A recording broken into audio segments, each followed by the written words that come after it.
दोस्तों आप देख रहे हैं लालटेन भोजपुरी और आप लोगों का एक बार फिर से लालटेन भोजपुरी चैनल पर स्वागत है। जैसा कि मैंने आप लोगों को बताया था कि जब भी नए लोगों को मौका दिया जाएगा टीम में, वो कुछ बेहतर ही करके जाएंगे क्योंकि अपॉर्चुनिटी कम मिलता है। और परीक्षा 10 के ये गाना जब रिलीज हुआ था उस समय का वीडियो आप लोग खोज के देख लीजिएगा। उस वीडियो में मैंने बोला था कि ये गाना रील्स पे बहुत ही ज़्यादा वायरल होने वाला है।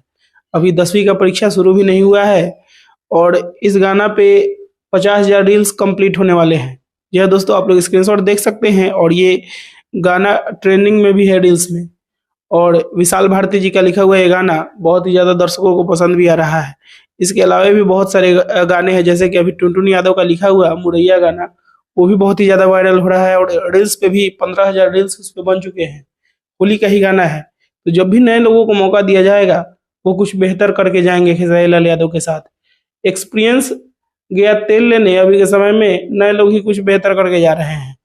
बाकी सारे एक्सपीरियंस लोग अपना एक्सपीरियंस फिल्म के गानों में दिखा रहे हैं, ना कि एल्बम के गानों में दिखा रहे हैं। तो दोस्तों इसके बारे में आप लोग क्या कहना चाहते हैं कमेंट बॉक्स में जरूर बताइएगा। और इसी के साथ मैं इस वीडियो को यहीं पे खत्म करता हूँ। मैं मिलूंगा आप लोगों से एक नए वीडियो में, तब तक के लिए जय हिंद जय भोजपुरी।